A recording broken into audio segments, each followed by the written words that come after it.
Hello दोस्तों, स्वागत है आपका एक और न्यू वीडियो में। इस वीडियो में हम to every you I loved before movie का एक्सप्लेनेशन करने वाले हैं और ये इसका पार्ट 2 है। तो अगर आपने इसका फर्स्ट पार्ट नहीं देखा है तो पहले आप उसे देख लीजिए आई बटन पर क्लिक करके। अब शुरू करते हैं। तो पिछली वीडियो में हमने देखा कि कोयोमी किसी से फोन पर पूछ रहा होता है कि वो उस दुनिया में जा सकता है जिसमें जाना चाहता है और वो आदमी मना कर देता है। अब आगे अगले सीन में हम देखते हैं कि टाकीगावा रोड क्रॉसिंग पर होती है और कोयोमी वहां आता है और उससे गुड मॉर्निंग कहता है। तभी वो अपने आईपी डिवाइस को देखती है और वहां से चली जाती है। अगले सीन में हम देखते हैं कि कोयोमी टाकीगावा के शूज लॉकर में एक लेटर रखता है और उसे वहीं बुलाता है जहाँ वो पहले गए थे। टाकीगावा वहाँ आ भी जाती है। कोयोमी उससे ड्रिंक के लिए पूछता है लेकिन वो मना कर देती है। फिर कोयोमी पॉइंट पर आता है और उससे पूछता है कि क्या तुम हाल ही में वर्ल्ड नंबर 85 में थी। टाकीगावा कहती है हाँ। तो कोयोमी उससे पूछता है कि तुम्हें क्या लगता है मैं वहाँ कैसा था। वो उसकी तरफ देखती है और कहती है जाने दो। फिर टाकीगावा उससे पूछते है वो यहाँ कैसी थी, वो मतलब दूसरे वाली टाकीगावा। कोयोमी उसे बताता है कि उन दोनों ने यहाँ बैठकर बात की। तभी टाकीगावा उससे मेन्यू मांगती है और कहती है तुम्हें क्या लगता है उस वाली टाकीगावा के बारे में। वो कहता है वो शायद उसे प्यार हो गया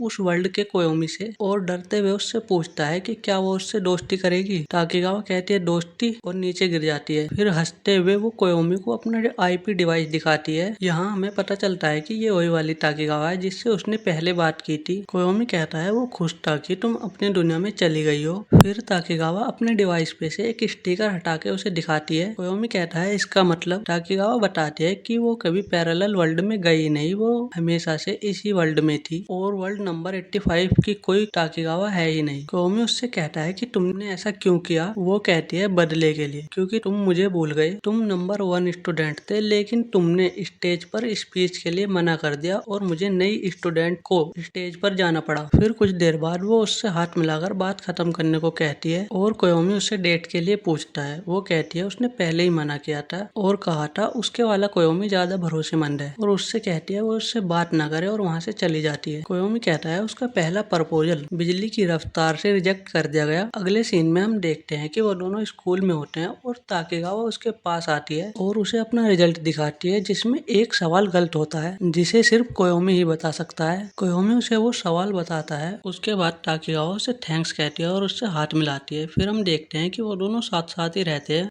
लंच में और स्कूल के बाद वो क्वेश्चन पर डिस्कशन करते हैं जिस क्वेश्चन में दोनों में से किसी को भी प्रॉब्लम होती है और धीरे धीरे उनके क्लासमेट भी एक साथ होने लगते हैं और सभी में बातचीत भी बढ़ जाती है और कोयोमी अपने दोस्त भी बना लेता है और ऐसे ही चलता रहता है। टाकीगावा और सभी लोग उससे कहते हैं कि तुम दूसरों की फीलिंग्स को नहीं समझते। अगले सीन में हम देखते हैं कि कोयोमी अपने हाई स्कूल के दोस्तों के कहने पर टाकीगावा को फिर से प्रपोज करता है उसी जगह पर जहाँ उसने पहले किया था, लेकिन टाकीगावा से साफ मना कर देती है। उसके सारे दोस्त बाहर ये सुनकर मजे ले रहे होते हैं। अगले सीन में हम देखते हैं कि एक लड़की अपनी नोटबुक में हार्ट के निशान बना के उन्हें काट रही होती है और वहीं पर कोयोमी टाकीगावा को प्रपोज कर रहा होता है ग्रेजुएशन वाले दिन भी, लेकिन वो मना कर देती है। दूसरे सीन में कोयोमी कहता है कि वो जिस यूनिवर्सिटी में गया वो वर्ल्ड की पहली यूनिवर्सिटी थी जिसने वर्चुअल साइंस डिपार्टमेंट का सेटअप किया और टाकीगावा भी उसी यूनिवर्सिटी में है। और अगले सीन में हम देखते हैं कि वो दोनों शायद एक ऑफिस में हैं और टाकीगावा उससे डेट पर चलने के लिए कहती है। कोयोमी कहता है चलेंगे लेकिन कहाँ पर। तभी टाकीगावा उसे देखती रहती है और कोयोमी को खांसी आ जाती है। इस तरह वो दोनों एक दूसरे को डेट करना शुरू करते हैं। कोयोमी कहता है कि क्लास में तो टाकीगावा काफी शांत रहती है लेकिन अकेले में वो काफी मस्ती करती है, पर कभी कभी वो बिना रीजन के उससे नाराज भी हो जाती है जिसकी वजह से वो अलग हो जाते हैं लेकिन फिर साथ हो जाते हैं। फिर कुछ समय बाद हमें एक सीन दिखाया जाता है जिसमें वो बड़े हो चुके हैं और उनकी ग्रेजुएशन भी पूरी हो चुकी है। वो एक स्टेशन पर होते हैं। कोयोमी वहाँ नींद में होता है और वह कुछ देर बाद नोटिस करता है कि टाकीगावा ने अपने बाल कटवा दिए। जब वो उन्हें देखता है तो चौंक जाता है। वो दोनों ग्रेजुएशन के बाद उसी वर्चुअल साइंस रिसर्च इंस्टीट्यूट में जाते हैं जहाँ कोयोमी के डैड डेप्यूटी डायरेक्टर थे। फिर हमें कोयोमी के डैड बताते हैं कि आईपी डिवाइस लगभग पूरा हो चुका है लेकिन कभी कभी ये काम नहीं करता। वो एक टीम बनाते हैं जिसका काम है कि वो इस डिवाइस की एक्यूरेसी को इम्प्रूव करे। फिर हम देखते हैं कि वो दोनों साथ साथ होते हैं और साथ ही घर जाते हैं और घर पर भी वो उसी डिवाइस पर काम करते हैं। कोयोमी कहता है कि ये काम करेगा। टाकीगावा कहती है हाँ ये बुरा नहीं है। तभी कोयोमी की मोम उन्हें इस हालत में देख लेती है। अगले दिन जब कोयोमी ताकेगावा से मिलता है तो ताकेगावा उससे पूछती है कि उसकी मोम ने क्या कहा। कोयोमी उससे बताता है कि उसकी मोम ने कहा है कि लॉन्ड्री के पैसे वो दे देंगी, लेकिन ताकेगावा कुछ और ही सोच रही थी। फिर कोयोमी कहता है कि उन दोनों के आइडिया ने ये भी बताया कि लोग कभी कभी पास वाले पैरेलल वर्ल्ड में शिफ्ट हो जाते हैं, लेकिन उन्हें पता नहीं चलता। और टर्मिनल डिवाइस में एक मॉनिटर लगा होता है। अगले सीन में कोयोमी ताकेगावा से शादी के लिए पूछता है और उसे एक रिंग देता है जिसे एक्वामारीन कहते हैं। ताकेगावा हाँ कर देती है। फिर कुछ देर उनकी कन्वर्सेशन चलती है। उसी बीच कोयोमी की नजर ताकेगावा के आईपी टर्मिनल डिवाइस पर जाती है। फिर हम दूसरे सीन में देखते हैं कि कोयोमी सोच रहा होता है कि जिसने वो रिंग ली वो वर्ल्ड नंबर 0 की काजुने थी, और क्या मैं भी उस वक्त वर्ल्ड नंबर 0 से ही था। और उसी वक्त उसे कोई बुलाता है। फिर हम कोयोमी और ताकेगावा की शादी का सीन देखते हैं, जहाँ कोयोमी सोचता है कि वो किससे शादी कर रहा है। और फिर सीन चेंज हो जाता है। ताकेगावा अपने लड़के से पूछते है कि वो क्या बना रहा है। वो कहता है पता नहीं, वो इस जगह अपने डैड के साथ गया था। वो कहती है कौन सी जगह, लेकिन वो उसे उस जगह के बारे में नहीं बताता और कहता है ये एक राज है। उन दोनों की कन्वर्सेशन के बीच हमें पता चलता है उसका नाम रियो। तभी कोयोमी वहाँ आता है और उनसे कहता है कि बाहर जाने का टाइम हो गया, और वो सब बाहर जाते हैं घूमने के लिए। यहाँ हम देखते हैं कि कोयोमी एक लाइन में लगा हुआ है। तभी ताकेगावा का फोन आता है और वो उससे पूछती है कि उसे कितना समय लगेगा आने में। वो कहता है अभी कुछ देर और लगेगी, और ताकेगावा बोलते बोलते चुप हो जाती है। तभी हम एक आदमी के चिल्लाने की आवाज सुनते हैं और सभी लोग इधर उधर भाग रहे होते हैं। कोयोमी भी वहाँ आ जाता है। यहाँ हम देखते हैं कि एक आदमी चाकू से लोगों को मार रहा है।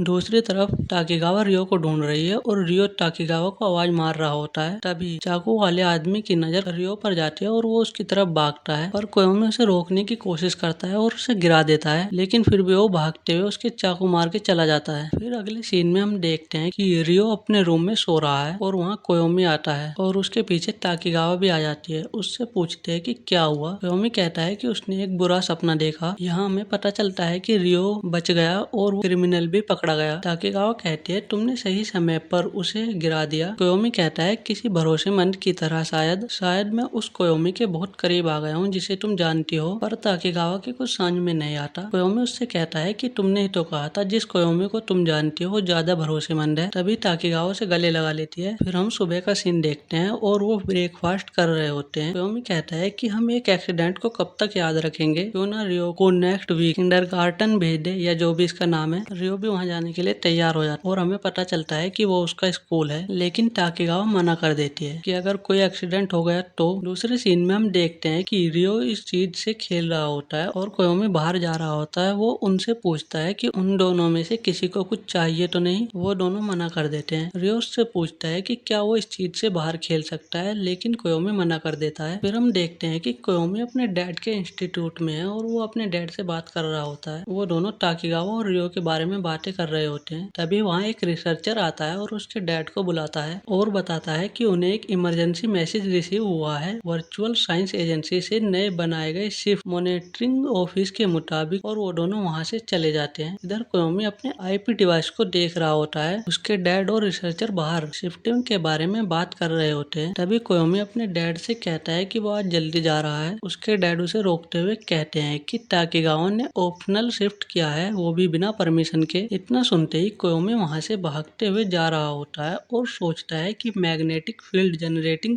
डिवाइस से पैरेलल शिफ्ट किया गया है। पैरेलल वर्ल्ड में स्वीप करने के लिए वर्चुअल साइंस इंस्टीट्यूट 10 सालों से इससे रिलेटेड एक्सपेरिमेंट कर रहा है, लेकिन उसके इस्तेमाल पर पहले से ही रोक लगी हुई है। आगे कहता है कि पैरेलल शिफ्ट काफी प्रॉब्लम भी लाता है, इनमें से कुछ का यूज क्राइम करने के लिए भी हो सकता है। इन्हीं बातों को सोचते हुए वो घर आ जाता है, लेकिन घर पर उसे कोई नहीं मिलता। फिर वो कैमरे चेक करता है और वो देखता है कि रियो और ताकेगावा कहीं जा रहे हैं और ताकेगावा के बैग में एक बुक है। दूसरे सीन में हम देखते हैं कि कोयोमी भागते हुए कहीं जा रहा होता है और उसे वो दोनों मिल जाते हैं। यहाँ रियो पेंटिंग कर रहा होता है और ताकेगावा उसके पास खड़ी होती है। कोयोमी उनके पास जाता है। यहाँ पर हमें कोयोमी और ताकेगावा की कन्वर्सेशन से पता चलता है कि ताकेगावा दूसरे वर्ल्ड से आई है और उस वर्ल्ड में रियो मर चुका है। फिर कोयोमी उसे इंस्टीट्यूट चलने के लिए कहता है, लेकिन वो मना कर देती है और कहते हैं कि वो अब और ज्यादा रियो से दूर नहीं रह सकती। कोयोमी उससे कहता है कि ना ही तुम इस दुनिया की और ना ही ये कोयोमी तुम्हारा है। हम देखते हैं कि ताकेगावा ने रियो को गोद में उठा रखा है। रियो उससे पूछता है कि उसकी मोम कहाँ है। न सुनते ही ताकेगावा उसे नीचे उतार देती है और रोने लगती है और कहती है वो रियो को नहीं बचा पाई। कोयोमी उसे समझाने की कोशिश करता है लेकिन वो कहती है कि उसने रियो को मार डाला। कोयोमी भी यही सोचता है, मतलब उसकी दुनिया का कोयोमी। कोयोमी कहता है वो ऐसा नहीं सोचता होगा। जैसे मैं अपनी ताकीगावा का इंतजार कर रहा हूँ वैसे ही वो भी तुम्हारा इंतजार कर रहा होगा। फिर वो शांत हो जाती है। फिर रियो उन्हें एक चीज दिखाता है जो चमक रही होती है, जिसे देखकर वे सभी खुश हो जाते हैं। फिर सीन चेंज होता है और हम देखते हैं कि वो सभी इंस्टीट्यूट में हैं और ताकीगावा